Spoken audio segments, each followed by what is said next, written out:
Bonjour! Dans cette vidéo, nous commençons à traiter la civilisation de la France. Donc, je vais vous présenter des aspects de ce pays qui sont très intéressants. Dans cette vidéo, pour la précision, vous allez apprendre beaucoup de choses sur la France. Commençons par la géographie. Nous avons déjà étudié la géographie, nous avons analysé le territoire français. Ce qui est important, c'est que la France est un pays très important qui fait partie de l'Union européenne et qui occupe une position très importante. Son surnom est l'Hexagone parce que la figure, la forme de la France est une sorte d'hexagone avec 3 côtés maritimes en rouge et 3 côtés terrestres en vert. Donc la position géographique de la France est une position très positive qui a permis au pays d'avoir une grande histoire et d'avoir de jouer un rôle très important dans l'histoire de l'Europe et du monde entier. Comme vous savez bien, la France a beaucoup de voisins. C'est un pays avec beaucoup de pays frontaliers. Donc les frontières, les côtés terrestres sont très animés. Si nous partons du nord, nous savons que la France a une frontière avec la Belgique, le Luxembourg, l'Allemagne, la Suisse, l'Italie, Monaco, le petit Andorre et l'Espagne. Donc la France a des voisins très importants comme l'Espagne, l'Italie, l'Allemagne. Et en plus, là, il y a aussi l'Angleterre. Donc l'Angleterre n'est pas un pays frontalier, mais c'est un pays très proche. Très proche signifie molto vicino. Observez cette carte. C'est une carte que je trouve très sympathique avec les drapeaux. Donc les pays sont représentés par leur drapeau. France, et là vous pouvez bien observer les plus grands voisins, i vicini più importanti. Mais bon, passons à analyser l'organisation du territoire, l'organisation interne. Parce que la France a connu une réforme des régions. Une réforme très récente. Le 1er janvier 2016, la France a révolutionné sa carte politique. Le pays est passé de 22 régions à 13. Avant, elle avait 22 régions. Aujourd'hui, elle a 13 régions. Cette révolution est le produit d'une partielle fusion des régions précédentes. Et pourquoi cette décision? Pourquoi la France a décidé de faire ça? Principalement pour des motifs économiques et administratifs. Effectivement, si un pays a peu de régions, l'administration est plus simple. L'administration est plus facile. On va comparer les deux cartes. La fusion a créé des nouvelles régions composées de 2 ou 3 anciennes régions. La fusione ha creato delle nuove regioni composte da 2 o 3 vecchie regioni. Par exemple, je vous demande de faire des exemples. Sur votre cahier, quindi sul vostro quaderno, vi chiedo di osservare, observer et comparer les deux cartes de France avant et après. Et vous me donnez des exemples. Par exemple, ces deux pays-là, ils ont formé quel pays? Donc, région 1, région 2, résultat, une autre région. Parce que les noms aussi sont différents. Et les nouvelles régions ont des nouveaux noms. Attention, seulement 6 régions ont conservé leur statut originel et sont restées indépendantes. Qu'est-ce que cela signifie? Cercate le 6 regioni che non sono cambiate, che sono rimaste identiques, qui n'ont pas changé. E poi vedremo, ne discuteremo insieme nelle video lezioni. Andiamo avanti. In questo periodo, dans cette période très difficile pour le monde entier, la politique et surtout les hommes politiques, les présidents, ont un rôle très important. Pour nous, par exemple, c'est Monsieur Giuseppe Conte qui est très important, qui prend les décisions en ce moment, qui s'occupe de la situation du coronavirus en Italie. Mais en France, c'est qui? Qui s'occupe de la direction de la France? C'est le président de la République. Ce n'est pas comme en Italie. En Italie, ce n'est pas Monsieur Mattarella, qui est plutôt une figure de représentation, mais c'est Monsieur Conte. En France, non, c'est le président de la République. L'histoire de la France est très riche et complexe. Le pays a connu 5 républiques. C'est beaucoup. La première république remonte à l'époque de la Révolution française. Actuellement, la France se trouve sous la 5e République, instituée en 1958 par Charles de Gaulle, son premier président. Traduciamo un attimo. La storia di Francia è molto ricca e complessa.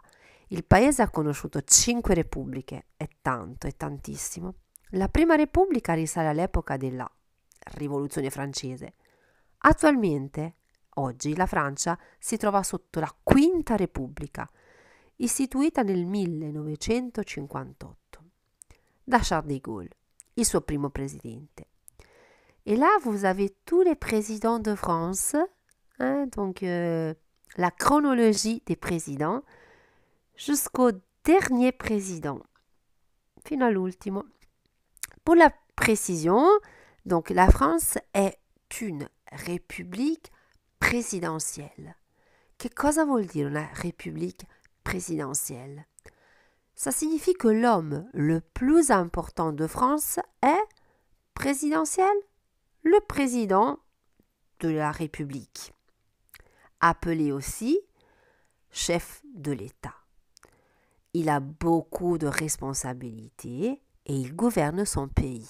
Voilà, là vous avez le président qui a toute la France sur ses épaules. Quindi il presidente della Repubblica in Francia ha tutto il paese sulle sue spalle. È lui che prende le decisioni, che conta più di tutti. Chiamato anche chef de l'État. Questa parola chef, il capo. Noi la conosciamo per la cucina, ma è il capo dello Stato anche. Chef de l'État. Andiamo avanti. Le président de la République siège au palais de l'Élysée, au cœur de Paris. Voilà la résidence, niente male, la résidence du président de la République, c'est le palais de l'Élysée. Abita lì, all'Eliseo in italiano. Vediamo come è eletto, perché questa è una differenza con l'Italia. Il est élu au suffrage universel direct, donc par le peuple. Ce sont les personnes, les citoyens qui décident qui est le président de la République. En Italie, non. En Italie, ce n'est pas le peuple, ce n'est pas les citoyens qui décident qui est le président de la République. C'est pas nous qui décidons Mattarella, par exemple. Et il dure pour 5 ans.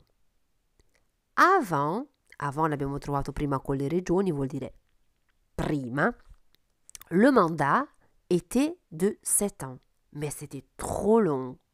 Prima il mandato, la durata della carica di presidente era di 7 anni, ma era troppo lungo. Une sorte de dictature, una specie di dittatura. Et donc, on est passé de 7 à 5 ans. da 7 a 5, quindi una riduzione per evitare, perché c'è stato chi ha fatto 2 mandati ed è stato 14 anni, 14 ans au pouvoir, al potere.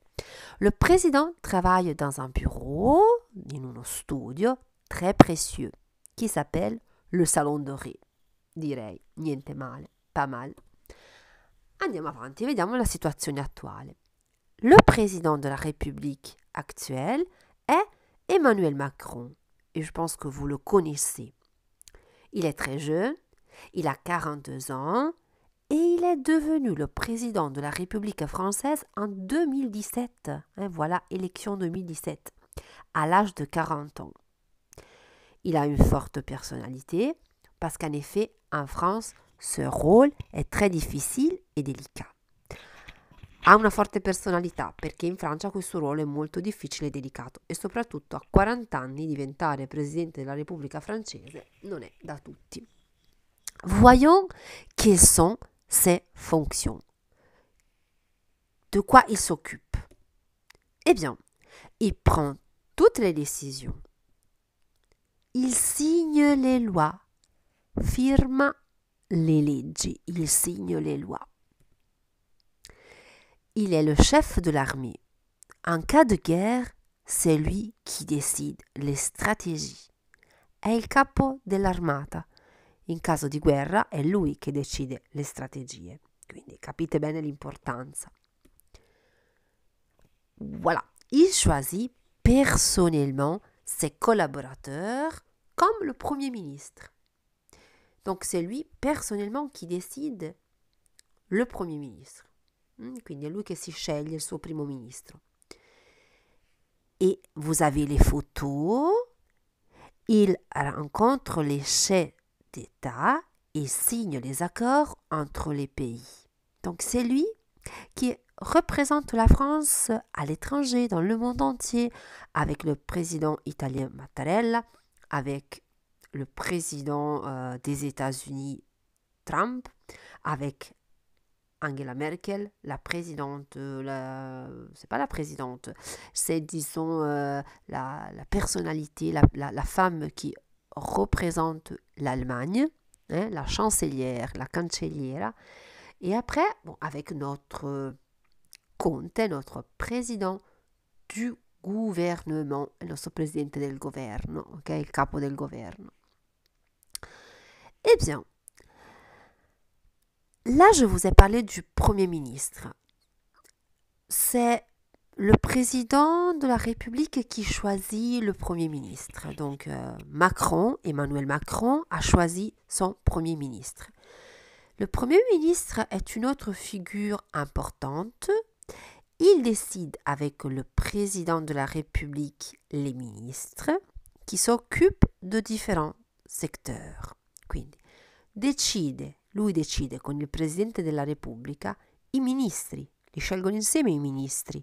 Diciamo che in questo periodo ne stiamo sentendo parlare tanto dei ministri, che si occupano dei diversi settori, per esempio economia, santé, culture, economia, salute, direi che il ministro della salute lo stiamo vedendo tutti i giorni alla TV, culture, il ministro della cultura, noi abbiamo l'Azzolina, quindi sono scelti dal Premier ministre avec le président de la République. Tous les ministres forment le gouvernement. Lo sappiamo anche in italiano, tutti i ministri formano il governo. Et c'est bien. Pour terminer, je vous laisse un petit devoir à faire. Vi lascio un piccolo compito, oltre la ricerchina o comunque l'attività sulle regioni, vi lascio anche questa, carte d'identité du président. Mi dite, ovviamente, nom, prénom, cherchez la date de naissance, cherchez le lieu de naissance, calculez l'âge, pour la nationalité, c'est simple, profession, et oui, c'est ça, ville c'est où il habite, et après, l'adresse du palais, vi ricordate dove abita? Cercate l'indirizzo di quell'edificio meraviglioso, ok? Alors, c'est tout pour le président de la République en France. D'accord, non, ça c'est autre chose. Je vais sortir. Ça c'est pour la prochaine fois. Au revoir.